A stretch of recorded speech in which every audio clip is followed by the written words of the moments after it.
I'm not very good at writing, so sorry for any mistakes.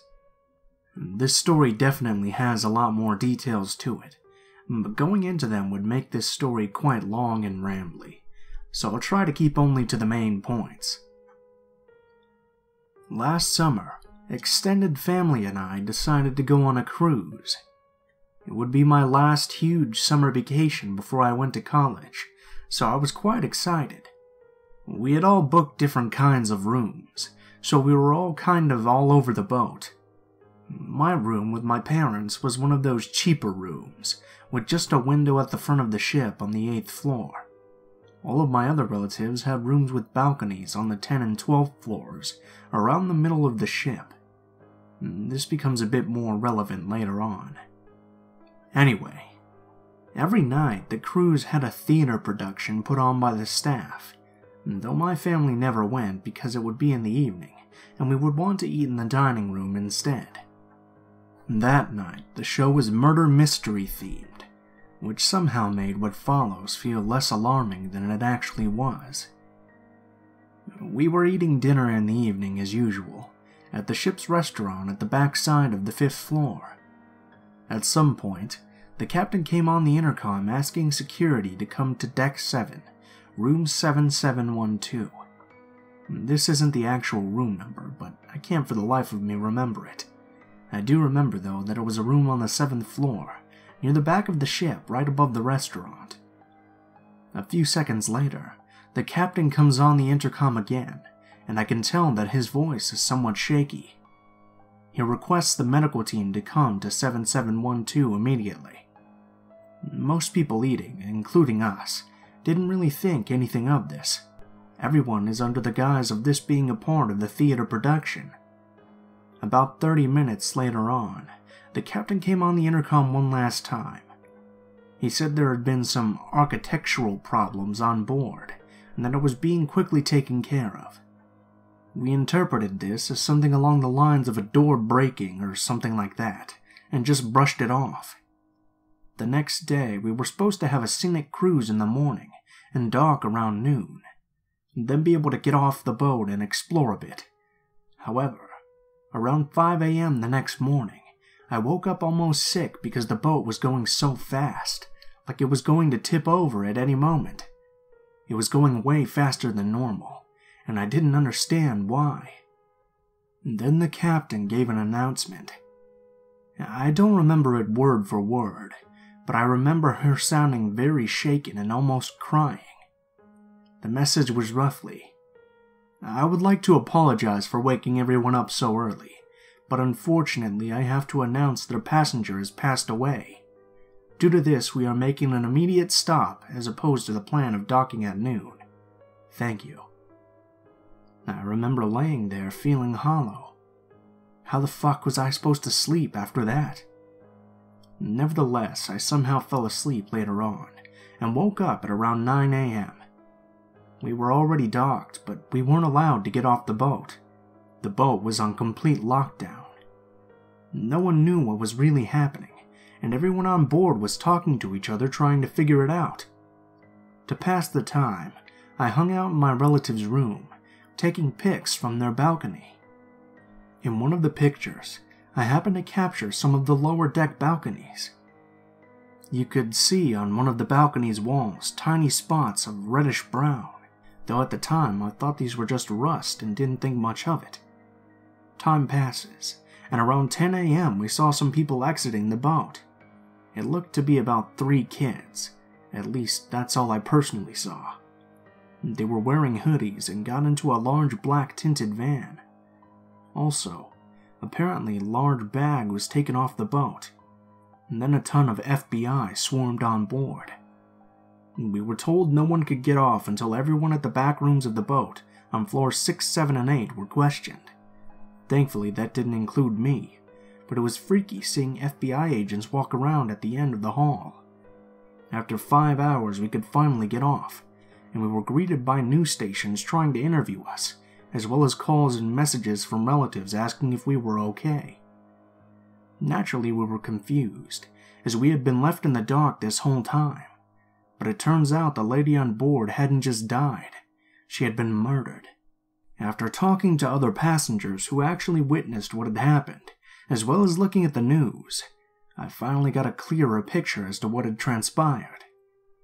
To paraphrase, the lady who was murdered was on the cruise with her husband and 3 children, who were youngish, around ages 7 to 15. I don't know exactly how old.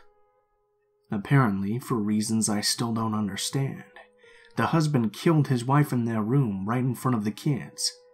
The kids, frightened, ran out of the room screaming for help.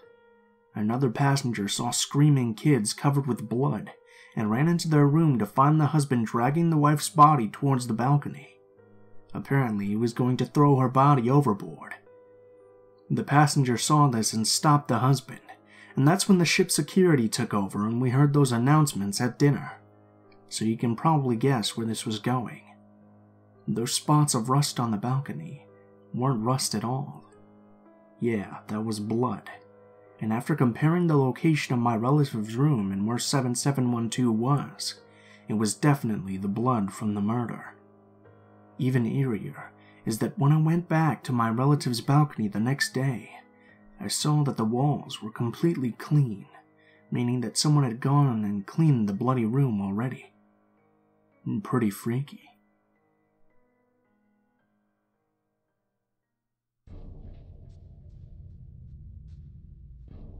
It was the fall of 2007, and I was 15 living in New York. I was a competitive athlete in high school, the type who got up before school for workouts and trained for long hours after. With recruiting season about a year away, I was under tremendous pressure to perform in my sport, as well as in the classroom. I was struggling to keep up in calculus at the time, so my mom suggested I get a tutor. She made an appointment with a teacher friend of hers who really knew his stuff. I'd been going to him regularly, probably 3 times a week for a month, before I met Alex. Alex had the tutoring session after mine, and we'd crossed paths every week. It had never been more than a glance and a smile, as I was incredibly shy and terrified of boys.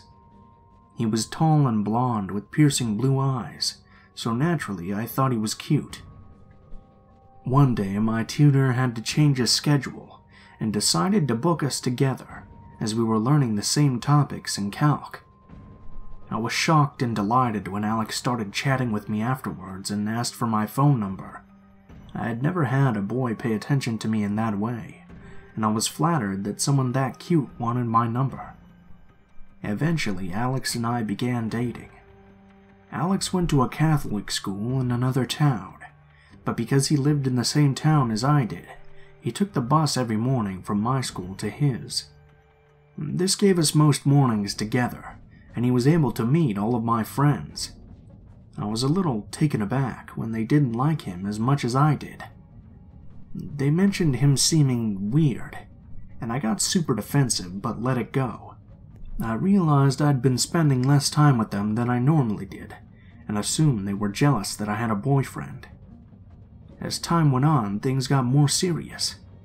We started experimenting sexually, and eventually I lost my virginity to him in the back of his Ford Escape.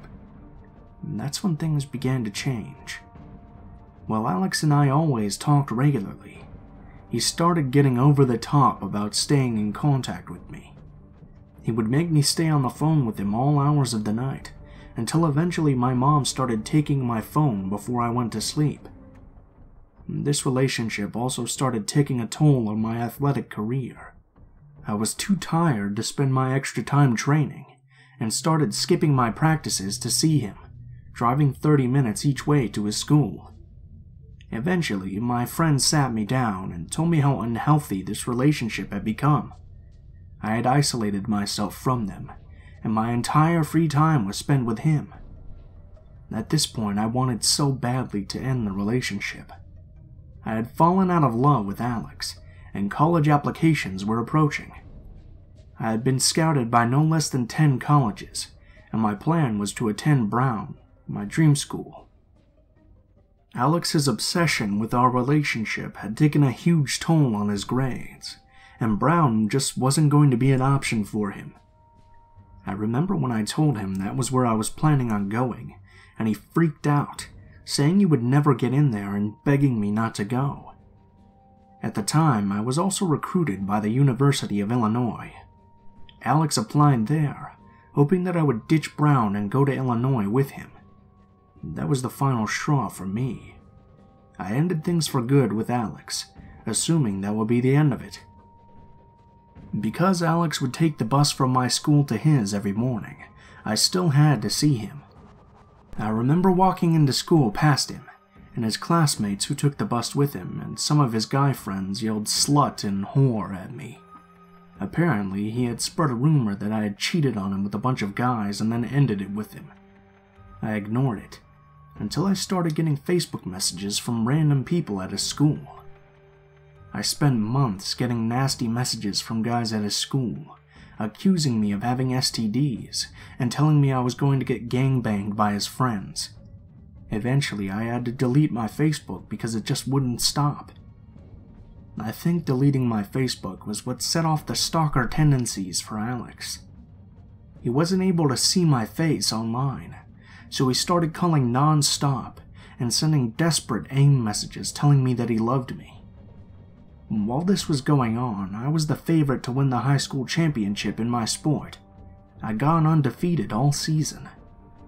Alex ended up showing up while I was competing for the championship, and I saw him there. It shook me so badly that I ended up losing the title. I was furious and heartbroken.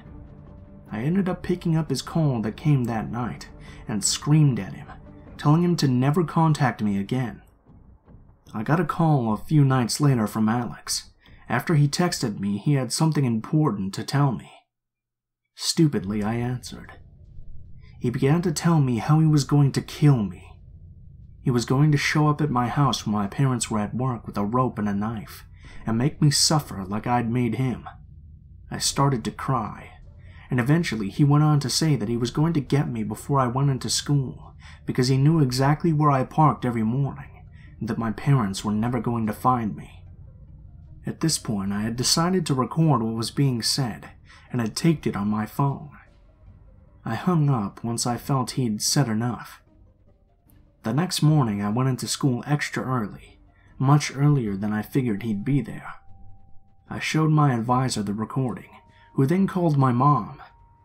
I remember feeling a deep-rooted shame as my mom listened to the recording, like I had done something to bring this onto myself.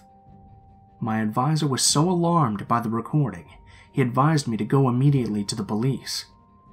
This day still feels surreal to me. My mom and I sat in the police station all day, explaining the story of my relationship with Alex and how it had gotten to this point. The police then drove to his high school and arrested him, while he was still in class. The topper on the day, though, was when I was out to bring food back to the police station for my mom, and I pulled into the station at the same time as the car holding Alex did. I saw him in cuffs, and he indeed had a look that looked like he wanted to kill me. Post-arrest, I got a restraining order against Alex, and he was sent to a mental institution for a while. He ended up breaking the RO on more than one occasion. I contacted the police, but they didn't think it was cause to do anything. I think it's important to note that Alex's family was wealthy and had a name in the area, so it wouldn't have surprised me if that's why they brushed it under the rug. I ended up attending Brown, and had to inform them of the restraining order, and let them know that Alex should not be allowed on campus. It's been over 10 years since this happened, and I still continue to receive friend requests and phone calls from him on occasion. I recently moved across the country from where this occurred. I finally feel safe now that I'm far from where he lives, but anytime I get a blocked call or text from a number I don't know, a thought goes through my head that it's him. It's safe to say that this experience has completely changed who I let into my life and who I choose to date.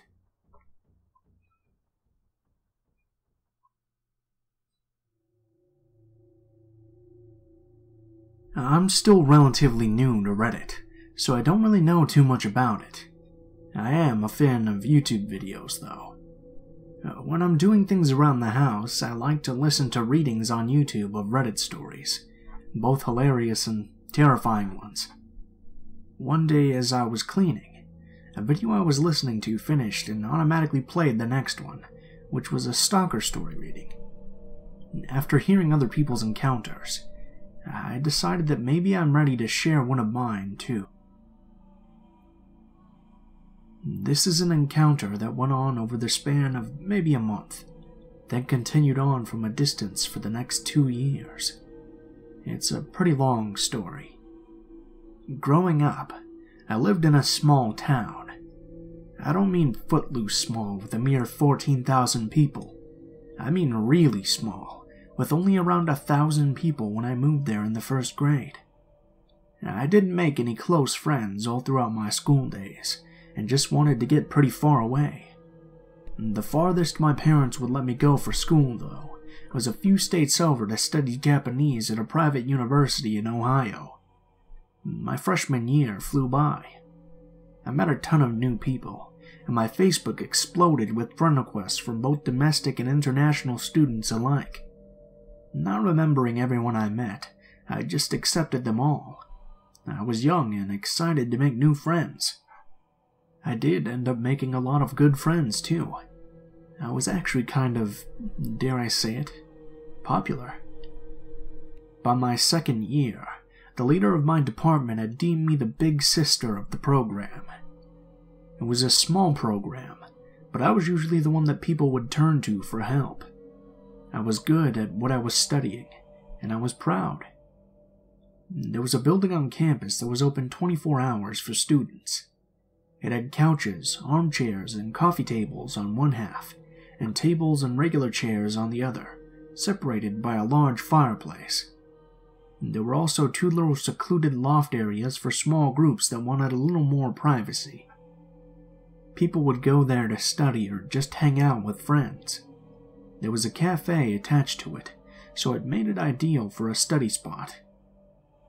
Because I'm a coffee fanatic, I was always in the study building where I had access to coffee when I wasn't in class or catching those oh-so-rare hours of sleep. The only problem, well, if you can call it a problem, was that because I was the go-to person for the program, I would only sit down for a few minutes before someone would come up and sit with me, be it to study or chat, usually the latter. When the end of the sophomore year was rolling around, the dreaded exam time was approaching quickly. I was studying abroad my junior year, and wanted to leave my school on a positive note. I was desperately trying to get some studying done, but people kept sitting to chat with me in the study building. Don't get me wrong, I'm not complaining. I really loved my friends, but they couldn't really grasp the concept of silent studying. A few of them were already done with exams and just wanted to talk. I decided to try my luck in the library. Instead of heading to the study building, I went to the library and sat down at one of the little tables by a big window. I was on a roll. I had gotten through quite a few big projects and finished writing one of my presentations. I sat up a little straighter and stretched my arms out in front of me, letting out a satisfied sigh. A voice from behind me suddenly said, "Working hard?" The library wasn't a popular place to study. Everyone usually went to the study building or got private rooms on the other side of the building, so the sudden voice behind me made me jump a bit. Yeah, I replied. He was a Chinese guy on the heavy side, a few inches taller than me. Sorry, do I know you? No, I don't remember his name, so for this story I'll just call him Chen. Yeah, we met at orientation. We're friends on Facebook, he said. His English was good, but sometimes his accent was hard to understand.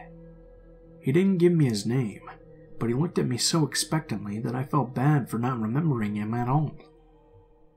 Yeah, I blurted out. It's nice to see you. How are finals going? We talked a little about school and some other small talk. It was getting late though, so I excused myself to go back to my share house for the evening. The next day, I avoided the study building again, hoping to get the same amount of studying done that I had the day before.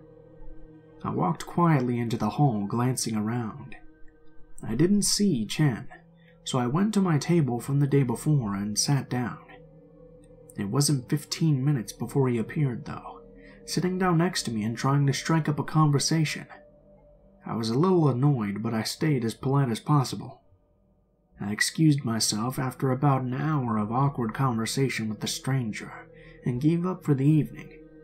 It was early, but I grabbed some friends and we went out for dinner at a local diner. The next day, I decided to try again. I went to the library, and much to my dismay, I saw him sitting at my favorite table. At first, I was a bit annoyed, but then I thought, wait a second, he's here first, so I can just grab a different table and he won't notice. I walked to the other side of the room, passing rows and rows of bookshelves, sitting down at a corner table. If he found me, it would have to have been because he was actively looking. About an hour later, I heard footsteps heading around the quiet room, then a quickened pace heading straight for me. "Hey!" I groaned internally but put on a polite smile. He had brought his stuff with him and sat down across from me. After a painful half hour, I finally gave up and decided to head home. The next day, I decided to talk to the front desk about getting a private room. They were on a different floor, so surely I'd be safe there. Nope, he still found me. After knocking repeatedly on the door and staring at me, I could no longer pretend that I didn't see or hear him, even with my headphones on. If I waited much longer, I'm sure the other people in the area would be just as annoyed as me, and I didn't want to ruin their study time. I opened the door. "Oh, hey, I was actually just getting ready to leave." "So soon? I was hoping you could check my English paper." "Oh, geez, way to make me feel guilty." Well, I guess I could spare a few." "Cool." He pushed his way in, sitting down at the table. Sighing, I sat back down and took his paper. As I started checking it, he started going on about how he had never shared a meal with a girl before because he thinks it's such an intimate thing. I was checking his paper as quick as I could, trying to get away from the awkward encounter, so I let out the occasional uh-huh and head nod, barely speaking. Suddenly, he started pulling food out of his bag from a nearby Chinese restaurant and hands me a fork. I'm just sitting there thinking, wait, what? He just said he thinks sharing food with a girl is intimate. Luckily, I was able to form words. "Your paper looks good. I don't see any real English mistakes. I can't stay, though. I have plans to eat dinner with some friends. Sorry." I passed him his paper, stood up, and left, slightly creeped out. I would have blamed it on cultural differences, but I knew a ton of other Chinese kids on campus, and none of them were as weird as Chen. In fact, I was so close to a lot of the other Chinese kids because they were actually really cool. Chen was giving off some really scary vibes, and I didn't want to see him ever again. The next day, I decided it would be better to just study at the study building. I'd rather be surrounded by chatterbox friends than alone with a creepy stranger. The loft was open when I arrived. You have to climb the stairs to get to it, and you can't really tell if anyone is up there, let alone who, unless you're really trying to look up through the cracks or go halfway up the stairs. Practically giddy with joy, I rush up the stairs and settle into the armchair with a cup of coffee from the cafe. The giddiness of finding the loft open quickly wore off, though, as I went into productive mode. I got a lot of studying done, but after about 2 hours, movement downstairs caught my eye. Chen was walking around, looking all around the open floor. I took a deep, quiet breath and tried to push the paranoia down. No big deal, right? Maybe he was just tired of the library and wanted to study in this building for a change. For the first time in 2 years. Then I heard it. Those awful words. He was asking a group of people I knew if they'd seen me, asking about me by my name. Luckily, they arrived after me and hadn't seen me go up into the loft. I was safe. He looked around a little more and finally left. The next day, I promised a Japanese friend of mine that I'd help him with his paper. My Japanese friend was a 6.5 foot tall, ripped like a quarterback phenomenon of a man named Tetsuo.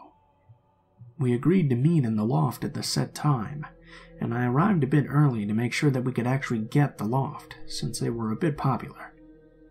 I was sitting in the armchair when I heard him start coming up the stairs. He was 15 minutes early.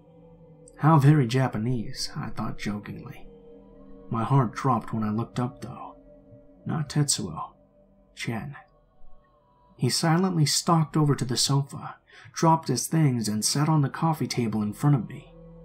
He put a hand on each of the arms of the chair, locking me in, and proceeded to forcefully kiss me.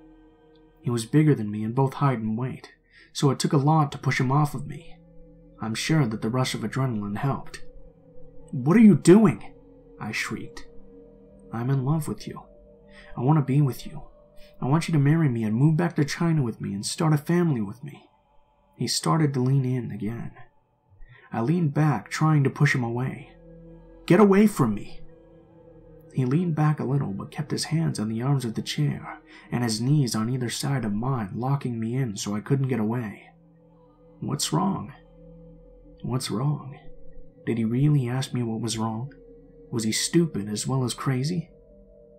No, just no. Get away from me.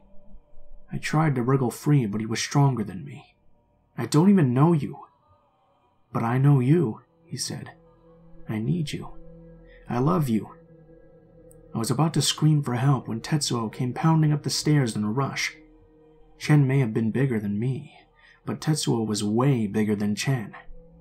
He looked right at me, asking me in Japanese, "Are you okay?" I replied in Japanese as well, telling him to help me. He started walking towards us, and Chen immediately leaned back and let me go. Tetsuo took my hand, pulling me to sit on the sofa right next to him, saying in English, "You promised to help me with my English paper." I was shaking, but I felt significantly safer with him there to help me. He could easily take down Chen if it came to that. Chen didn't leave, though. He sat in the armchair I had just vacated and waited.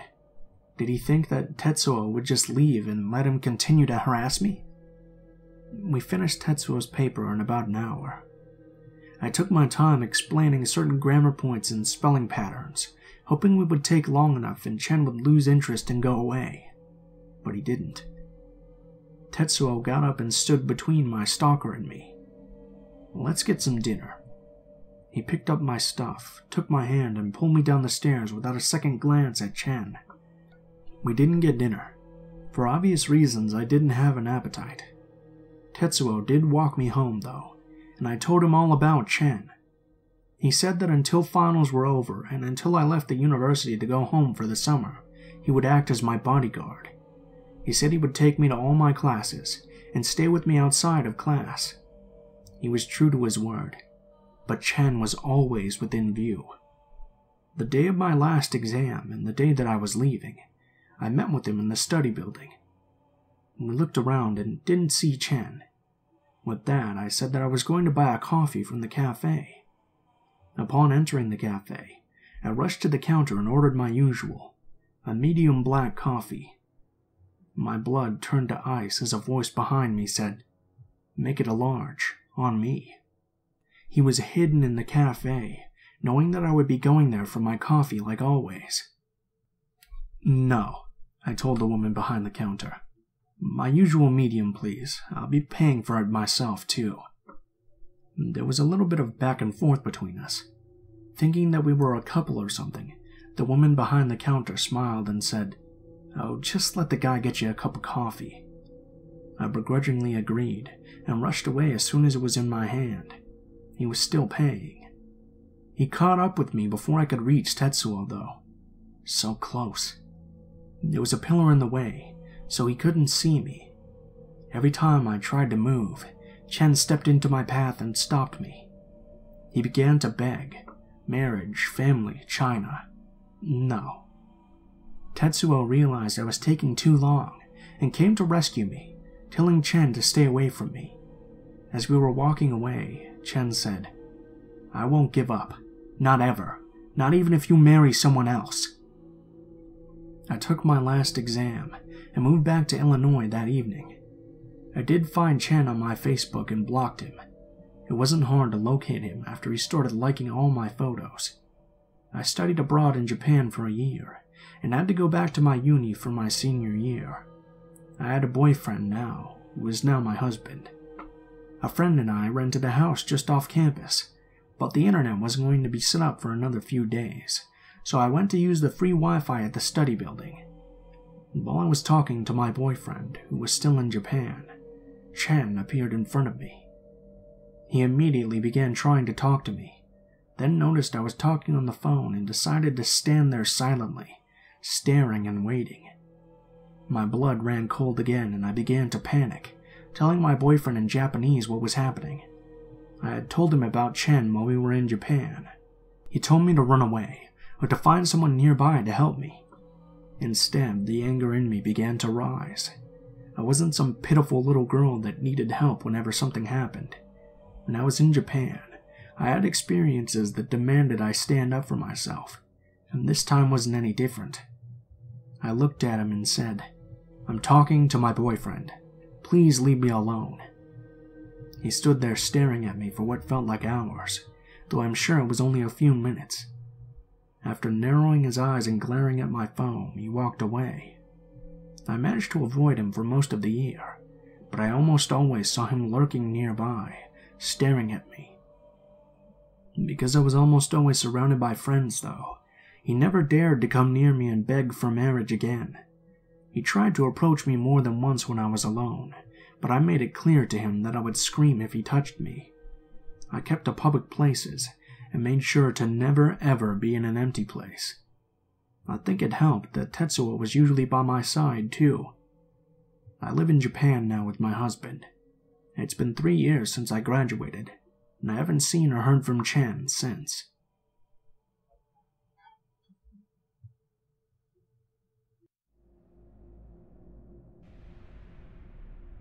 I was 21, recently became a police officer, and was also recently dumped, so my friend suggested Tinder.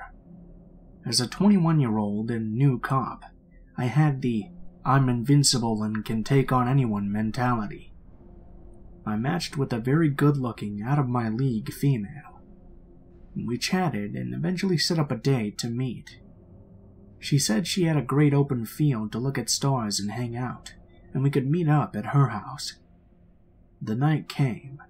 I was excited, and she seemed to be excited as well when I picked her up. She guided me to the field, and it looked nice. Open space, woods, deer, and other wildlife. In the field, I noticed really dim headlights in the distance. Then, the van started driving towards us and pulled up in front of us, close enough to block me from going forward. I told her to stay in the car and I'd go say hi. I grabbed the flashlight I had in the car and walked up. In the front driver's side of the van, there was a decently sized man. I asked him what was going on and if he could back up his car a little bit. He was very polite and said that he was the owner of the property and that he hadn't meant to scare us. He told me he'd been having trouble with poachers on his property and just wanted to make sure we weren't going to be shooting at anything. I assured him that we only came to look at some stars and wildlife. He was perfectly okay with that, told me to have a nice date, and drove away. After that, the girl was texting non-stop.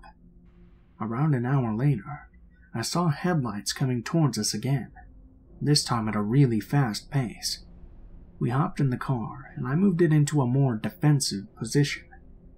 The same man came close enough to almost hit my car. She hopped out of the car at that point and ran towards the guy. Immediately, I knew I was fucked. I got out and gave them commands to back up and get on the ground. Neither of them complied, obviously. He then proceeded to charge me and knock me to the ground. Luckily, I was able to get him on his back and get up. I saw my date grab a metal pipe from the van. She told me they had a gun, and to give them my money and truck and I wouldn't get hurt. Of course, with my "I'm invincible" mentality, I said no. She started to cry and say that they didn't want to hurt me. He then started to go back towards the car. At that point, I told them that I was a cop, drew my concealed firearm and to lay on the ground. After a moment of shock from all of us, they complied. I was able to call 911, told them my name and badge number. I had two at gunpoint and needed backup immediately. I gave our dispatcher the best directions I could to this field while on the phone, and they both fled. Again, stupid new cop young guy mentality. I chased after them. I took off after the man who ran into the woods around the field. I chased after him for maybe 30 seconds and heard 3 loud pops and saw a muzzle flash. My I'm invincible mentality went right out the window. I ran like hell back towards my car and peeled the hell out of there. I went back to the area I picked her up in, called dispatch again and had my officers come to that location. Of course, the first officer to pull up was my sergeant and field training officer. Of course, they were both completely understanding, and didn't give me any shit about it at all. The most used words were dumbass and stupid fucking rookie. I hopped in their car and went towards the field. Luckily, the van was still there. I was told to shut my mouth, and only come out if they start getting shot at. They found meth right on the center console, and searched the car. What scared me the most was when my field training officer and sergeant came back to the patrol car, let me out, and told me to come look in the back of the van. Both of them were pale and looked horrified. I went to check the back of the van, where there were several knives, duct tape, lighter fluid, a decent amount of rifle ammunition, handcuffs, and what looked to be dried blood. In the front seat passenger side, we found an AR-15 style rifle and 2 more handguns. We called immediately for backup and detectives. When they investigated the blood, it turned out it wasn't really blood. The plates had also been stolen, and the van was reported stolen as well. I still get shit about the whole encounter, but luckily no one got hurt. I'll never use online dating again, though. Ever.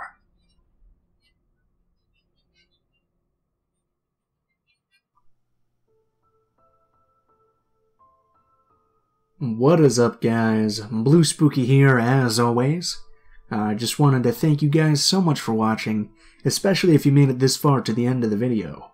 I have a little bit of an update here for you guys. I've recently started streaming a little bit on Twitch. I don't know if you guys are interested in just hanging out and seeing a bit of gameplay of maybe Monster Hunter or some games like that, maybe a few horror games, but I'll leave a link to my Twitch in the description of the video below. As always, if you guys like the video, please leave a comment or perhaps like or subscribe if you feel so inclined. If you'd like to message me, or you'd like to send in a story for me to read, or you have a suggestion for a story I should read, the links to all of my social media will be in the description of the video below as well. This includes my Facebook, Twitter, Gmail, and now, of course, my Twitch account. Go ahead and send me a message on any of those, and I'll try to get back to you as soon as possible, but please guys be patient, because I do get a lot of messages, so if I don't respond to you right away within like a week or two, just be a little patient. I'll get to it as soon as I can.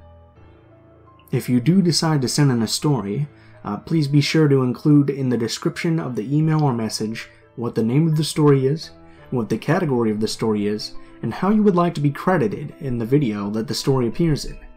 If you guys are curious about the music used in this video, links to the music and the order in which the music appears will always be in the description below the video, so you can go ahead and check that out there. Last but not least, if you guys do enjoy my content, please take a look at my Patreon, and if you feel so inclined, maybe donate like $1 or something. Every little bit helps. It'll never be necessary, but of course, it's always an option if you guys would like to support the channel. Thank you guys so much for watching, and I hope you guys have a wonderful day.